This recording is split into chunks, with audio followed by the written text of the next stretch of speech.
call this meeting out of recess for the Board of County Commissioners for the purpose of doing interviews.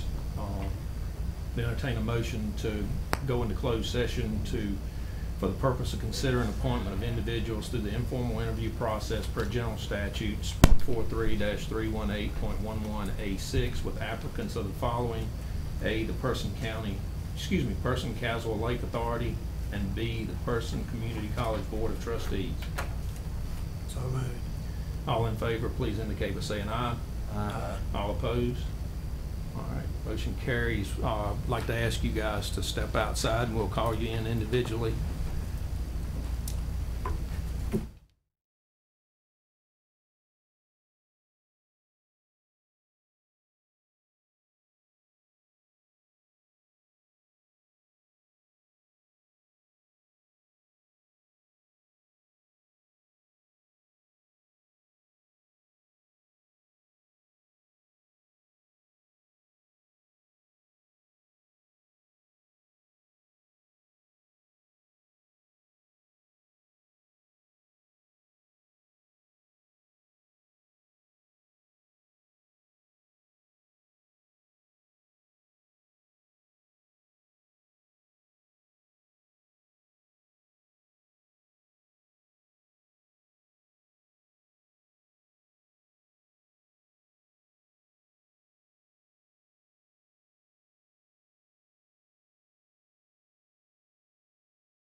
Great.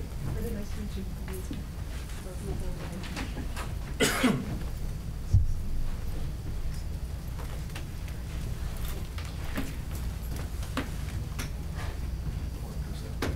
Sit up front.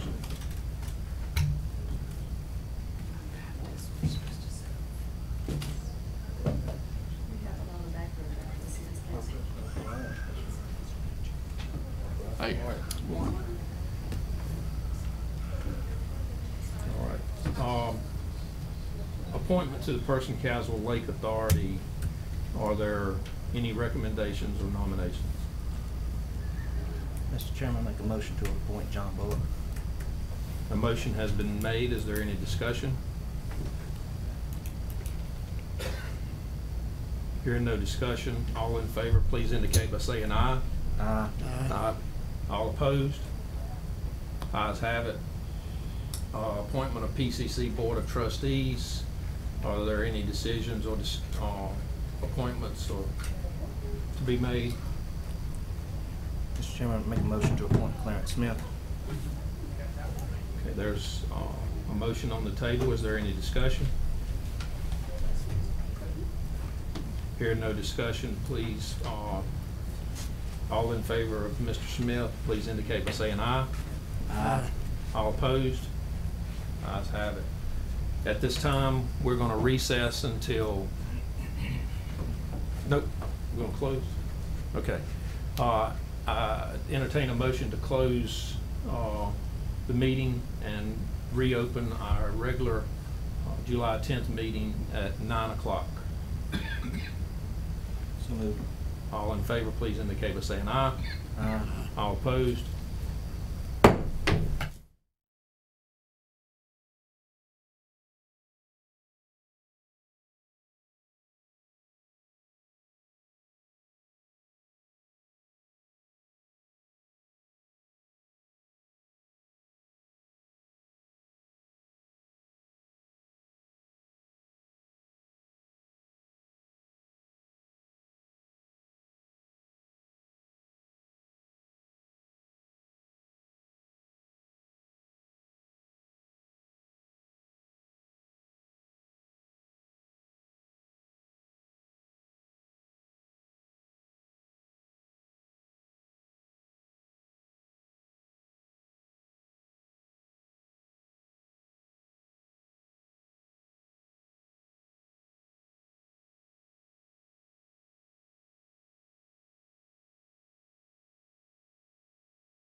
Heavenly Father, please be with us as we go about the business of the county. Please be with all of those that are here today that have business before us. Please be with our young men and women in foreign lands as they go about doing their duty to allow us to have meetings such as this. In our holy name we pray. Amen. Can I get Gordon to do the pledge? Hold your face, flag. Pledge allegiance to the flag of the United States of America and to the republic for which it stands, one nation, under God, indivisible, with liberty and justice for all. At this time, I'd like to introduce Dr. Pamela Senecal. Did I say it correctly? You got it Okay. right, yeah. She's the new PCC president, and if you would stand up and give us about a 1 or 2 minute introduction of you, Okay. who you are. All right. Come to the mic for the folks on the camera. Okay. All right, I'll get to the mic. Good morning, everyone. morning. This is day 4 on the job, so I am very excited about the work that we have before us. The only thing that didn't show up in that long article that I think shared everything that was on my resume is this one thing that I think is really important for you all to know. I'm actually the daughter of a small business owner. And so I really do understand just how hard our small businesses work and that they are the backbone of a lot of what we do. But I would also share with you that I've spent a lot of time with economic developers and site consultants, and I understand that economic development is a team sport, one that we play in partnership together, and PCC is looking forward to working with you all to bring in new businesses, because the main thing that they're going to ask us about is, tell us about your workforce, tell us about the skills, tell us about the pipeline. And that's where PCC can play a really important role. So I'm looking forward to working with you all, with partnering with you, and doing just some amazing things for this community. Thank you all. All right, Thank thank you. you. Thank you. At this time, is there any discussion, adjustments of the agenda? Okay, hearing none from anyone else, I'd like to table item number 9 until the August 7th board meeting at 7:30. 7. I was gonna get here 30 minutes late. Are there any other discussions or adjustments? Hearing none, what is the pleasure of the board? All opposed? We ain't made a motion. What's- I thought you made it. I said, what? Can I get a motion to, So moved. all in favor, please indicate by saying aye. Aye. All opposed, motion carries. What was the day off? August 7th is first Tuesday. At this time, we'll be moving into a public hearing.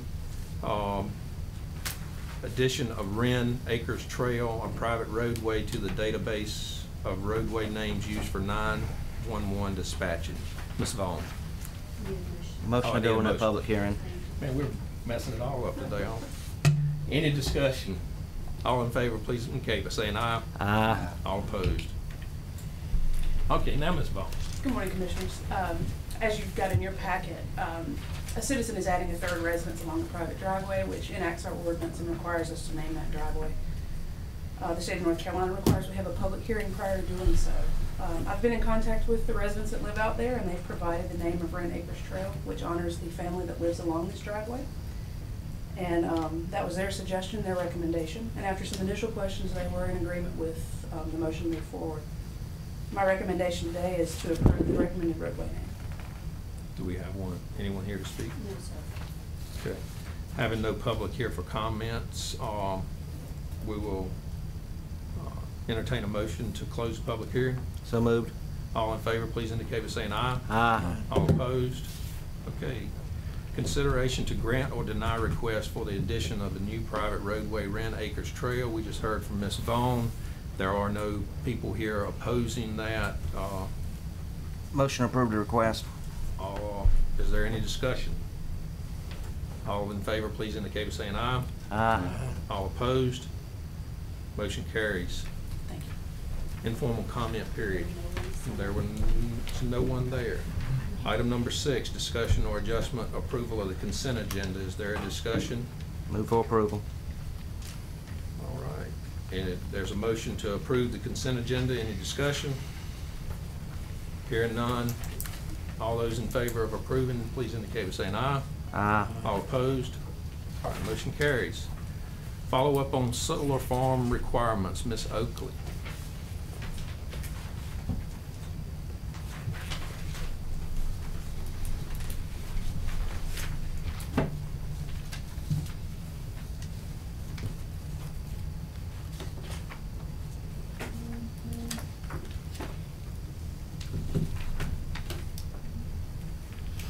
Good morning, Morning. Chairman, Board of Commissioners. At your commissioner meeting 2 months ago, while reviewing a request for a solar farm, the board requested that staff look at the requirements of adjacent counties for decommissioning plans and bonding requirements, since we currently do not have them in our ordinance. In your packet, I've included a table of solar farm requirements in North Carolina, or regulations. I looked at some of the surrounding counties and compared some of the general requirements, such as location and buffer and setback requirements, because I was curious to see how we compared to our neighbors. And I also included the decommissioning plan requirement and bonding requirements. So far as decommissioning plans, as you can see on your table, Warren County and Orange County both require decommissioning plans. Johnston County and Granville do not have a specific plan requirement. However, if the solar farm is inoperable for a certain period of time, they do require that it be decommissioned. And Durham County and Person County does not have any ordinance requirements for decommissioning. Looking at the bonding requirement, Granville County and Orange County both have specific bonding requirements for solar farms. Warren County does not have a specific requirement. However, it does state in the plan that it shall include the method for ensuring that funds are available for decommissioning. And Durham County, Johnston County, and Person County, we currently do not have any bonding requirements. I did speak to 2 of the solar farm companies that are operating in Person County about decommissioning plans, and they have stated that it is part of their lease agreement with the property owners that they contract with. But I did let them know, because they had heard that we were doing some research to see. They didn't feel that that would be any kind of issue for the companies if the county were to enact that in an ordinance, since they are already including it in their lease agreements. If you have any further questions of me, I'd be glad to answer them at this time. Just to give you a little bit of data, right now we do have 8 solar farms operating in the county. We have 1 that is approved that has not yet been constructed. And we have 3 that are in the review process. And we've had calls about 3 potential other farms that have not been submitted yet, and we don't know their location. 3 are in review. Yes. Is our setback rule just generally our general setback rule in other ordinances, or that's not particular to solar farms, is that correct? Correct. We meet standard residential setbacks, or standard setbacks that are in our ordinance, which are typically 40 and 25, depending if it's on a highway or if it's on just a state road. And Durham County also does the same, whereas the other jurisdictions have specific requirements that pertain to solar farms, more stringent setbacks. Under the bonding requirements, did you run across a price per unit or a price per acre on the estimated cost of decommissioning? Is there an average? I did not. A typical bonding requirement is, though, 1.25 times the estimated cost. That's and who also gives us the insulted. cost of the decommission? Typically, they are provided by their engineer, and they're reviewed by staff. In the engineer's provision, they are sealing it, but yes, the staff reviews it and agrees to it. Okay. Because just like I mentioned before, I have a problem with there being a requirement of the landowner having to take it out himself, or the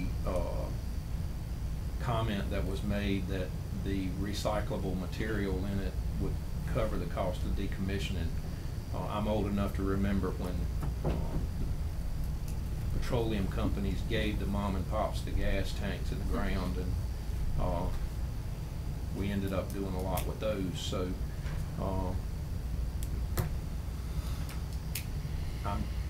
as far as these are concerned, I'm good with everything, except for let's make sure that we do at least 1.25 times the estimated decommissioning cost.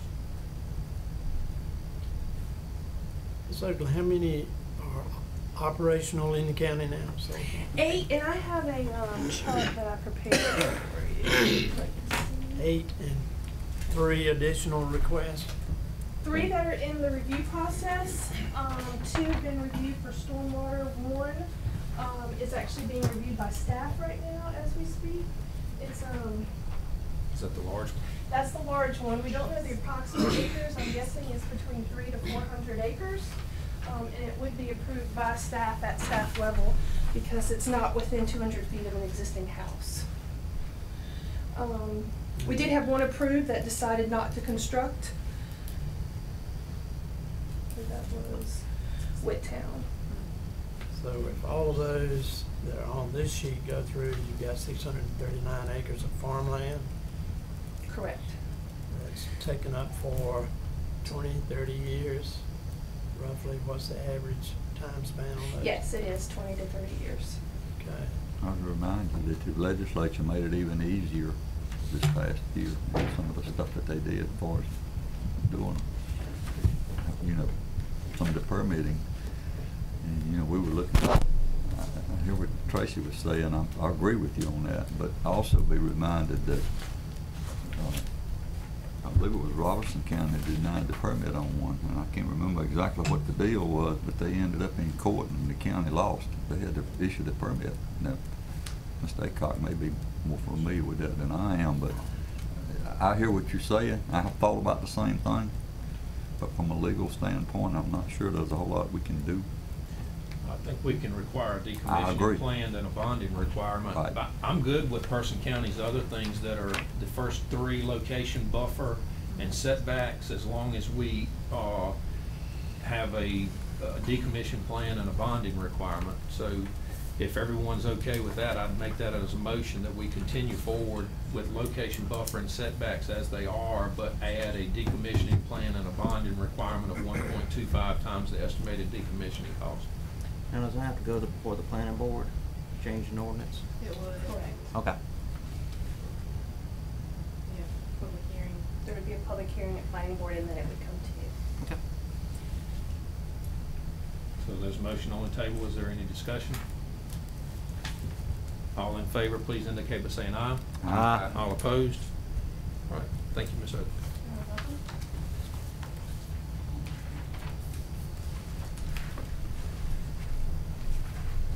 So, number 8, sale of surplus property, Ms. Tate.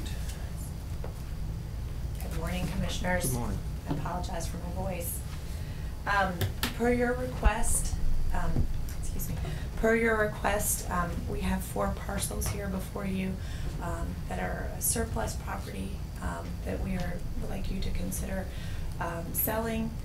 Those 4 properties are 2 that are associated with the Roxplex purchase, and then the old senior center building and the old hotel property. There is a map in your packet, so you can have a closer look at those parcels. We are, by general statute, allowed to sell these surplus properties, and Ron Aycock, your county attorney, has recommended that we use the upset bid process, which you have used in the past to sell surplus properties. So that process begins by us getting an initial offer, and we will get that initial offer by putting up signs, for sale signs on the property, or advertising in the newspaper. But we need an initial offer. Once we have that offer for any of those properties, we will come back before you, and we'll have a resolution to begin the upset bid process.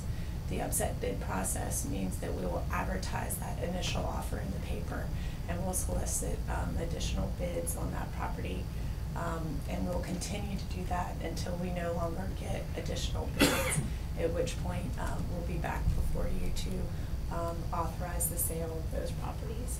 So if you have any questions, I'd be happy to answer those. Corner lots for the Roxplex lots, there's, what, a dance studio or something between those? This does not connect to the property where the park is, the ballpark? They're not adjacent to, there's a dance studio on one side of the corner lot parcel, but they're not connected to the Roxplex. What's between them? Let me look, and I'll see if you got a map of it. There's a dance studio and, do you know, Ray? Next sheet. It's Roxborough Gymnastics. Gymnastics, excuse me. Just to be technical. And these two lots are the two that do not perk. That's correct. So we're not expecting a lot of value on these. We spoke with environmental health about these two parcels that are part of the Roxplex, and they felt that they were unsuitable. Being around for a while, let me point out something that Okay. it looks like probably the thing to do right at this point in time, but sometime with us having county property there, and then us having the tower property over there, these two lots may have sewer run by them. And when you run sewer by them, all of a sudden the value is going to go up, or sewer becomes accessible to them. Or if we need them to get across to something else, if we purchase some more property out there to get some type of easement through there. I'm just cautioning you that because that looks like the thing to do with those two lots. I don't have a problem with the Depot Street stuff, but these two lots, I would be very cautious about what I do with them. Right now, they look useless, but I'm not sure they really are useless. You know. Back to the value, I mean, we're not keeping that much off the tax books. I mean, looking at that. I as agree well. with that too, but The value is very minimal. you know, we had So it wouldn't be that much benefit back to the citizens. right, and one time we had an issue several years ago, and I'm not going to go back and talk about that a whole lot, but you know, we were going to use that property out there where the tower was at. We talked about putting a building out there at one time, actually the social services and all of that. We looked at that whole works. We didn't have sewer easement. And we finally got access to that, working through the private school, the Christian school, like that, and different things. So sometimes getting access to something is not as simple as it looks. And I would be very cautious about selling these two lots at this time. And like you said, you're not taking a lot off the tax books if it won't perk. You know, somebody may get them that adjoins it, that wants it just as a buffer, but I would be cautious about selling those two lots at this point in time. If they do run sewer by them and you want to reconsider it, and you don't see any reason that you might would need them for your own use there, I would recommend that you take these two off and move forward with the others, but Is that in the form of a motion? I'll make that. All right, we got a motion on the table to remove numbers 1 and 2, Roxplex corner lot, Roxplex lot facing Carrington Road off, and offer up the old senior center building, number 3 and number 4 up for sale. Do I have any further discussion on it? Hearing none. All in favor of the motion, please indicate by saying aye. Aye. All opposed? Motion carries. Mr. Chairman, may I add something with the old senior center building? Let's say if it sits on the market for quite a time, we should look at putting that picnic shelter under our rental agreement with Parks and Rec and rent it out like we do these other picnic shelters at the parks. I looked at it the other day. It's pretty nice. We got a mosquito problem in Olive Hill. People were renting that one, but they're not renting it as much now. And I don't know if there's a bathroom location near the old senior center, Porta John, something like that. But if it's going to sit there for a while, we could put it in rotation for people that maybe want to rent it for birthday parties or such. All right. Thank you, Ray. Skipping number 9, going to item number 10, tax collector settlement. Mr. Jones.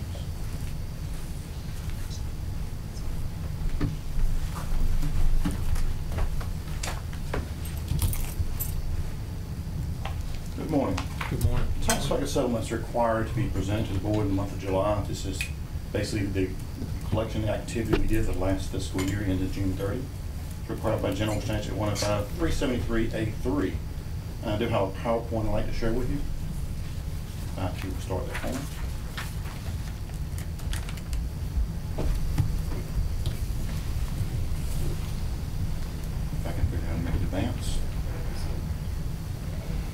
page down. He's already taken care of. So we start off with budget base, and the reason we talk about the base is this is where your tax levy comes from. So we do some estimates, and we actually do this part of the budget retreat every year. So January of 2016, we were talking about what the base would be for the county. After some fine tuning, we came up with a budgeted base of $4.120 billion. We actually ended up with a base that was slightly higher, 4.228, and that's a good thing. 2.5% over what you thought. 16 months later, it's a good place to be. It's $108 million, and of course these do not include your motor vehicles. Of that $108 million, about half of it was contributable to an increase in what we thought the state appraised properties would be. As you recall, we never know those numbers until September. So when we set the budget, we had to be very conservative there. State appraised ended up being $880 million this past year. So you take your actual budget levy, and then you apply your tax rate to it. So we had a tax rate budget at 97.25. I'm happy to report we actually had a collection rate of 98.74, which is 1.49% higher than we thought. That because the levy was higher and the base was higher, you end up with actually more money on both sides. End up with $954,000 more than we thought we would use come in for this year. And that brought our average collection rate for the last 10 years up to 98%. That ends up being like 3.4% more than we thought in revenues. So when you're looking at collecting the kind of money we collect, being only 3.4% off and being over, it's definitely a good thing. And that's where your fund balance comes from every year, is actually being conservative on your revenues, so you actually have extra money at the end of the year. So that's a good thing to have. You never want to see a negative there.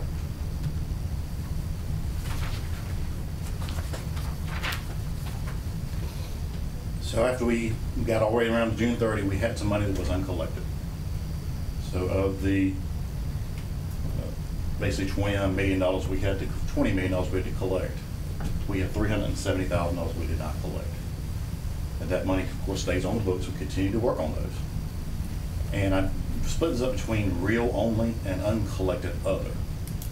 Why that's important is because if it's on real estate, your chances of collecting that are much higher.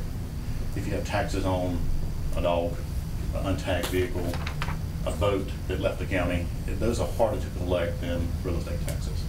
So whenever you have uncollected taxes, you want as much of that money to be in your real estate as possible. And you can see we do a very good job of collecting both sides. Only, that's a little bit more than 1% uncollected. The actual money that came in through the front door of the tax office is a little bit more than $34 million. And this, of course, includes the county, city, includes interest, all kinds of other fees and penalties. Just a little bit less than 40,000 payments were brought in. And we also have already collected $103,000 towards next year. And you wonder why people will be paying towards next year. Well, this is a lot of people on fixed income. And they take their tax bill from last year, staff health, they divide it by 12. So they can figure out how much money to pay every month. So December, they make the final phone call, make one last payment, and that makes it easier on their budget. Also, prepayments come in when you have refinancing and when you have a sale property. So the sale property will collect money from the seller. Sometimes seller and buyer, depending on what time of year it is. But that's where that money comes from. And that is actually up from last year. Prior year tax collections is another place we really shine. You look at your taxes that were 2006 to 2015. We had $970,000 that were on the books July 1st of 16.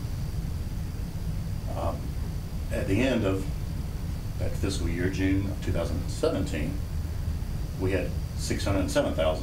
So we actually collected $388,000. The first year that a tax bill is passed due, that $380,000 we just talked about half that is collected in the first 12 months. The second 12 months is the first year's past due. So we do a real good job getting the money collected and getting it off the books. The way we do that, of course, is forced collections. We always try to use garnishment first. Garnishment is the least painful for the taxpayer. It's the slowest method of money coming in because we only get 10% of the gross wages. So we're scrubbing through the employment security database trying to figure out what people are working.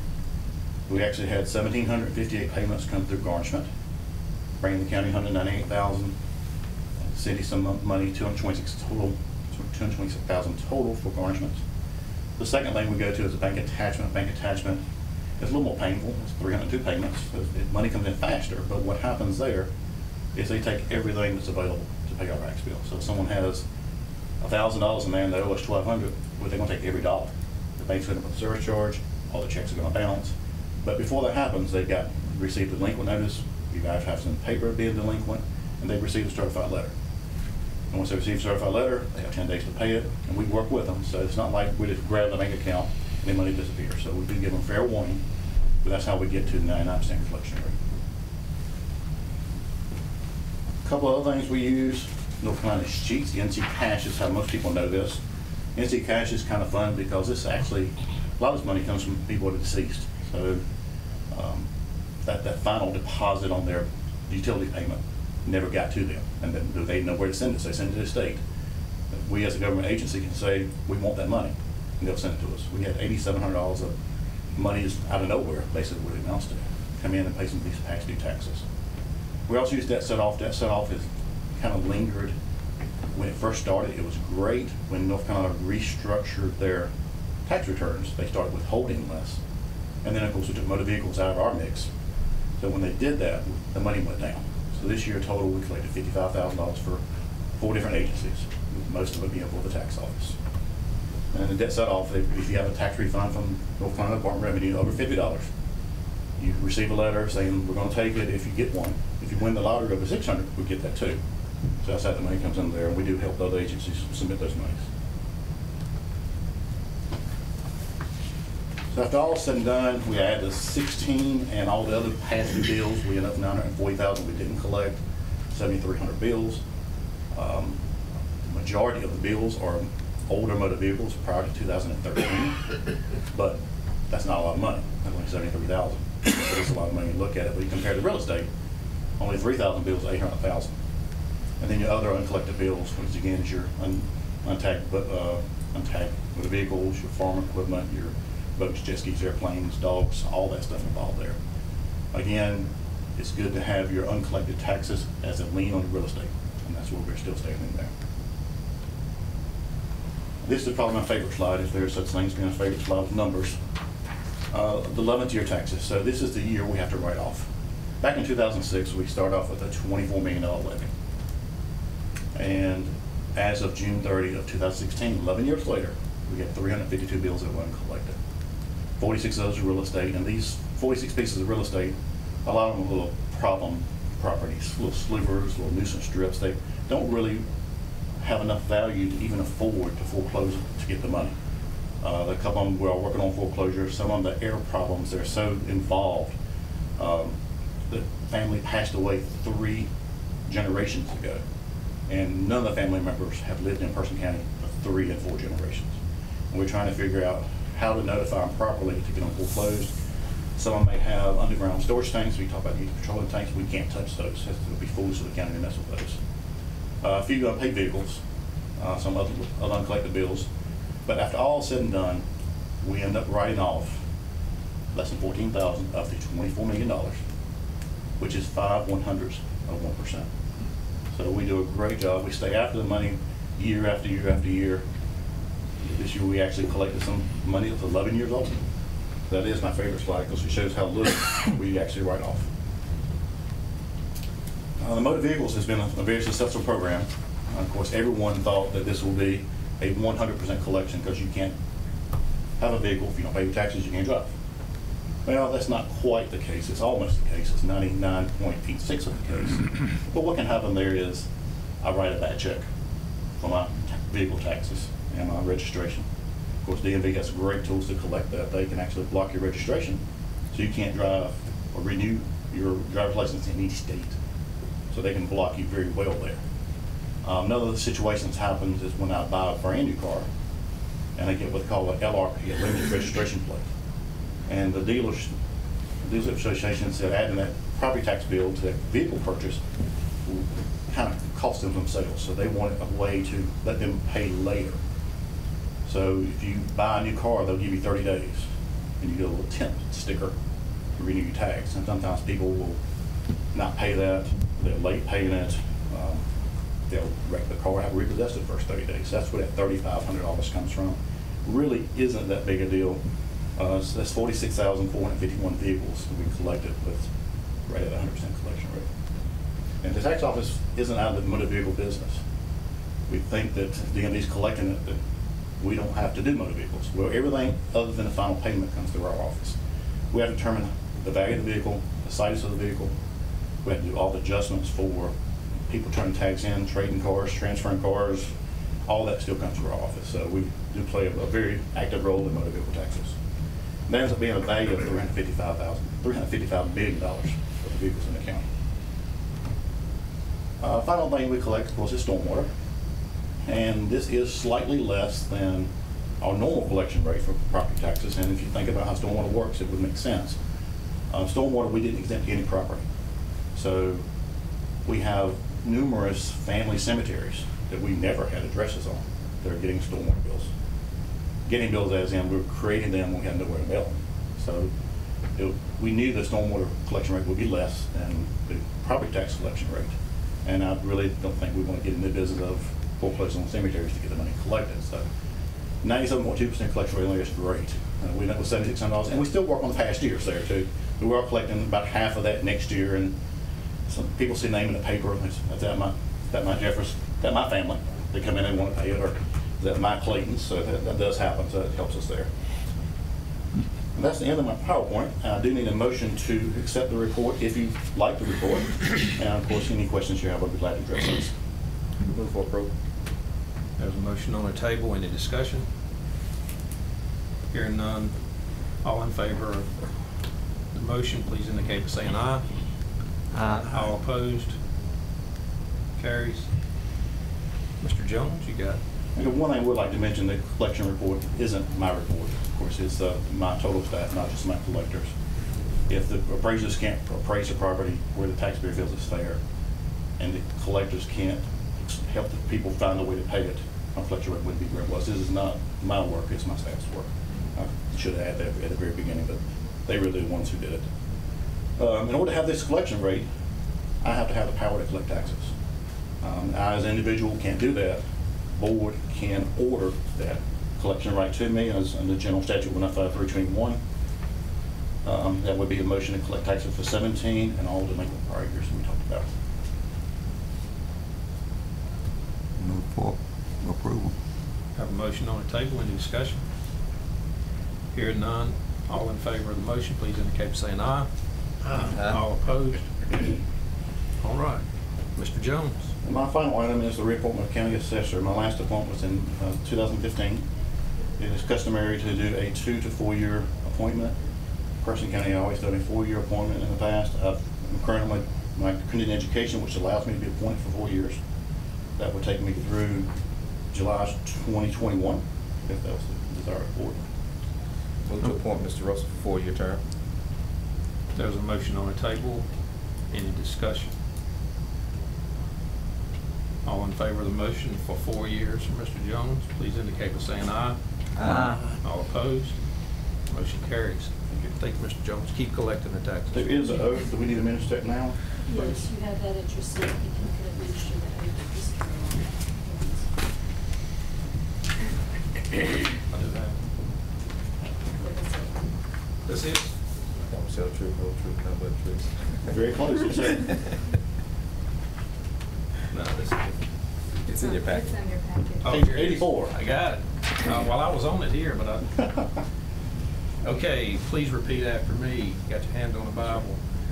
I, Russell Jones, Russell Jones, do solemnly swear do solemnly swear that I will support and maintain the Constitution that I will support and maintain the Constitution and laws of the United States and laws of the United States and the Constitution and laws of North Carolina, and the Constitution and laws of North Carolina, not inconsistent therewith, not inconsistent therewith, and that I will faithfully discharge the duties of my office and I will faithfully discharge the duties of my office as tax assessor, as tax assessor, and that I will not allow and I will not allow my actions as assessor to be influenced my actions as an assessor to be influenced by personal or political friendship by personal or political friendship or obligation, so help me God. or obligation, so help me God. All right. Thank you. Thank you.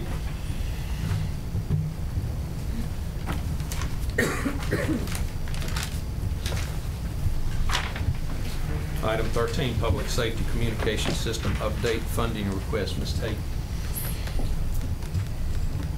Okay. Right, back here before you to give you an update on the Public Safety Communication System project. As you know, this project was delayed for a significant amount of time, but we now are ready to move forward with this project. We need to move forward with this project because we're butting up against some deadlines that are associated with the environmental assessments that were done previously. So we're ready to advertise the RFP for the towers to be constructed and hope to have bids back by the end of this month. That is a very fast process, but we've met with our consultants and they have agreed to this timeline and feel that it's appropriate. We've also met with the VHF consultant and are prepared to move forward with that RFP as well. If we do stay on schedule, we're estimated to have the towers completed by the spring of 2018, and then the equipment is then ordered and hung on the towers after that and tested. That takes another 6 to 8 months, so that puts us at completing the project by the end of 2018. So I have 2 requests for you regarding the funding of this project, or the financing rather of this project. The first is I'm requesting that the board authorize us to receive funds from the general fund to begin the tower construction, and we will reimburse ourselves with funding from the financing. This is a strategy that you all have used in the past, but of course there's always risk associated with that. The main risk being that the bank would not approve our financing request, at which point you would not have money to reimburse yourselves. So that is my first request. My second request is that the financing attorney and the finance director, Amy, have discussed what our options are for collateral, and they have recommended that we use Northern Middle School as collateral. This creates a win-win situation actually for us and the school board, in that it allows us to move forward with some of the CIP projects that were focused on Northern Middle School before they're actually slated to be done in your CIP. So I'm requesting that we move forward with those capital projects. They're listed in your abstract. This coming fiscal year, as part of that financing, instead of delaying those projects as they are in your current CIP. This again would allow us to use Northern Middle School as collateral for the tower project and those new CIP projects. In order to do this, though, we would need to request the school board to convey that property to us so that we can then use that for collateral. If you have any questions, I'd be happy to answer them. Amy makes borrowing money sound funner than you. You make it seem a little gloomy. Sorry. All the risk and. Sorry. Is she here? No, any further questions? Positive spin on it. Any further questions? Move for approval. There's a motion on the table. Is there any discussion? Hearing no discussion, all in favor please indicate by saying aye. Aye. All opposed? Motion carries. Thank you. Research Triangle Partnership. Person County Board of Commissioners may select 3 individuals to participate and represent the county on the RTRP Board of Directors. The list of the most recent RTRP representatives was Stuart Gilbert, Person County Economic Development Director, Gordon Powell, Vice Chairman of the Person County Board of Commissioners and Commissioner Representative on the Economic Development Commission, and Lauren Wren, the Uptown Development Director. Does the city not get appointments to this? Just the county. We're the one who pay the dues each year. They don't pay any dues. And I believe that Lauren Wren's title is different now, so if you want her to continue to serve, she's their Planning and Development Director. Move for approval on all 3. So is that different than what we're sharing that cost for her, for their planning? I'm sorry. Is this a position that we share the cost? We no longer share We don't that do that anymore. cost. Okay. No. That was a change the city made at the beginning of last fiscal year when they had a vacancy. Very good. Got a motion on the table. Is there any further discussion? Hearing none. All in favor of the three, Stuart Gilbert, Gordon Powell, and Lauren Wren, being appointed to the Research Triangle Regional Partnership, please indicate by saying aye. Aye. All opposed, motion carries. Designating a voting delegate for the North Carolina Association of County Commissioners. Voting credentials for the 2017 NCACC Annual Conference is scheduled for August 10th through 13th, 2017 in Durham County. It must be submitted by August 4th, 2017 in order for Person County's delegate to participate in the association annual election of the officers and policy adoption. The recommended action is that Commissioner Jeffers, I'll nominate Commissioner Clayton. okay, I thought we had already. That was for NACO. Okay, okay, all right, I'll so nominate at this time, Commissioner Clayton and Jeffers plan to attend the conference, and we have a motion on the table that Commissioner Clayton be our voting delegate. Is there any further discussion? All in favor, please indicate by saying aye. Aye. All opposed? Motion carries. We are at appointments of boards and committees. Ms. Brenda Reeves. Thank you. Gentlemen, we have some interested citizens' applications for your consideration today to fill current vacancies on the following. For the Juvenile Crime Prevention Council, known as JCPC, we have an unexpired term to December 31st of this year. I'd like you to fulfill that unexpired term or consider a full-term appointment of 2 years for the Chief of Police designee Lieutenant Ricky Hughes. Also for the Library Board, we have one position available. Roger Chance has requested his seat on that board for reappointment. And also we have an application for the Recreation Advisory Board for one available seat. Ms. Dawn Wright has requested appointment. And those applications are in your packet. Ms. Reeves, would you correct the spelling on that? Yes, sir, Mr. Chance. Yeah, Yes, sir, I saw that. thank you. And Dawn is requesting appointment, right? She's not currently on the board. That's correct. She would be new to the rec board. Any further discussion? Questions? Move to appoint Ricky Hughes for a full 2-year term, Roger Chance and Don Wright to the Library and Recreation Board.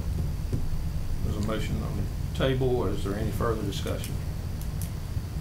All in favor, please indicate by saying aye. Aye. All opposed? Motion carries. All right. And so at this time, we have, Well, we can go into the chairman's report. okay, sure, let's do that. Chairman's report.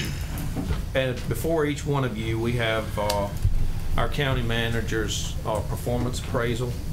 If you would, sometime this week, get it filled out and turned back in to Brenda. I would appreciate that. This is your time to evaluate our county manager and let her know how you feel like she's doing. So please take the time to do this and get it turned back in as soon as possible. You need red ink or blue ink? Either. Just by the end of the week, did you say? By the end of the week. Is that good for you? Well, we have actually requested by your first meeting in August, by Okay. August 7th, and then at the second meeting in August, our day meeting, we would actually go into closed session for the evaluation. Okay. It gives me enough time. Take your time. That's it for me, manager.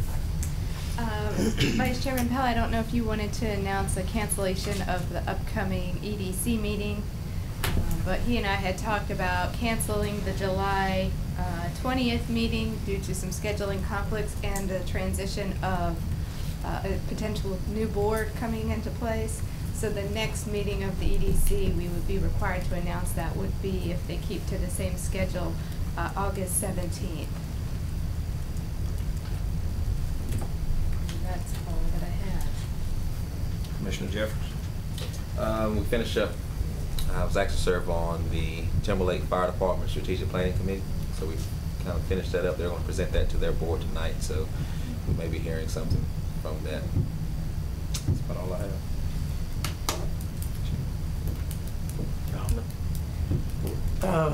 Just a question, possibly in a point of interest, and it brought to mind that some of the comments that were made here earlier about some of the zoning and things like that.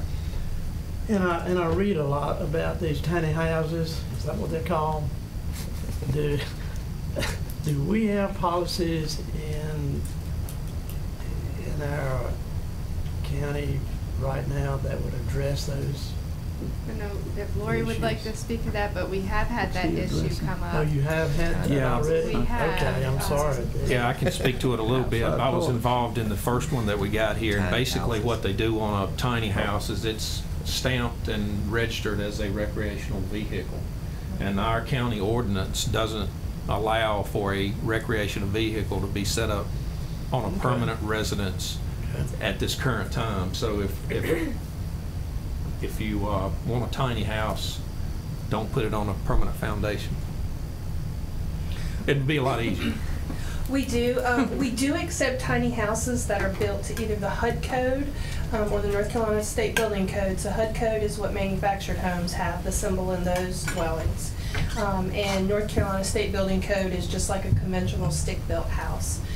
We have had one that Dale spoke with me about where they were built to recreational vehicle standards, and they were able to work through an engineer and upgrade them to a standard that was allowed in the county. It was a little bit costly, and I think we've had a couple other inquiries to our office about them.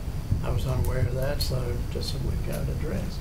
Well, thank you. And I'm glad you brought it up. I talking about residents, I wrote it down earlier and I misplaced my paper, but I've had several calls from residents about the new television fee that we're charging. You're right. I forgot to mention that. Thank you. So there is, the citizens and the recycle center is doing what they're supposed to, and they're trying to charge for those. But I would like to say to the public that I'm in favor of the fee, because if we don't charge the individual who brings the TV there, then all of us as citizens of Person County pay that tax. It's coming out of your money. So if you don't throw any TVs away for 30 years, you're supplementing somebody else getting rid of one every 2 years or whatever decision they make. So I sympathize with the $10 fee. I empathize with it, but I agree that we should be charging it because we don't need to be spreading that charge out over all of our citizens. So where does that money go? The gate down at the farm then. Prop up their MRF. It's assessed by the recycling center, but it comes back into the general fund, I believe. All fees do. Yes, it's a special revenue fund, so that revenue comes out to the general. Yeah. I mean, it helps to offset their Right. cost, but. Well, that's what I'm looking for. Yeah, it's an attempt to recoup the cost that the county bears. At for one having time, to they were getting dispose of enough out of those. them to pay for that, but all of a sudden, they couldn't. Takes a The lot. CRT screens were Right. costing us about Right. $800 a trailer load to get rid of.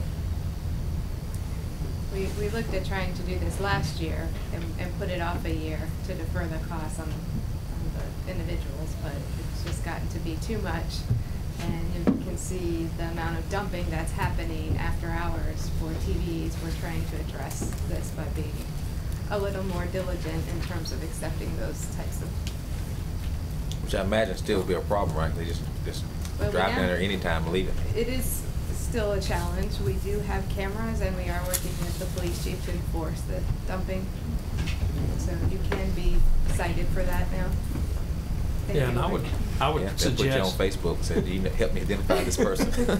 Yeah, I would suggest if you haven't been by the recycle center lately, take a drive-by on a Sunday afternoon when they haven't picked up. There's been a lot of dumping going on, and I think we'll probably have to address that in the future. I went by one Sunday, and it looked like someone had moved out of a house, and there was furniture, wood, entertainment centers, stuff that we as tax-paying citizens are going to have to pay to have disposed of because we can't recycle it. And so take a ride by in your off time. I think I went by the Monday morning after you did on Sunday, and I thought it was a hurricane. So Yes. I heard a couple It tiny is. houses coming in Northridge. Yeah, bring them on. Got it right. It is being used very much like a transfer station. Lots of dumping happening there with, Well, back when we actually operated the landfill, when they closed it on Saturday afternoon or Saturday at lunch, or when they closed it, and Monday morning you went down there with a front end loader to clean up in front of the gate. I mean, Yeah. you know. and if we do fence it, which is one of the items in the project improvements that we're looking at, we will have the same issue with the dumping at the gate and needing to haul it to the landfill. It's a challenge. Sorry, I missed that before, but I felt the need to bring it up. At this time, Can either recess or go into closed session. We do have one of the candidates here. We do have a phone candidate, so we can proceed or you can recess briefly to allow the time. well, since we have one candidate here and one we've got to reach by phone, let's, if it is the pleasure of the board, I'd entertain a motion to go into closed session to start the interviews for the EDC positions. We have 13 positions and one phone-in candidate, so, all right, I'll make a motion to go into closed session. Is there any discussion? All in favor, please indicate by saying aye. Aye. All opposed? So, Mr. Sims, I guess you can hang around. Well, so as candidates start arriving, we can go ahead and interview them as they arrive. Get out here a little bit early. Yeah.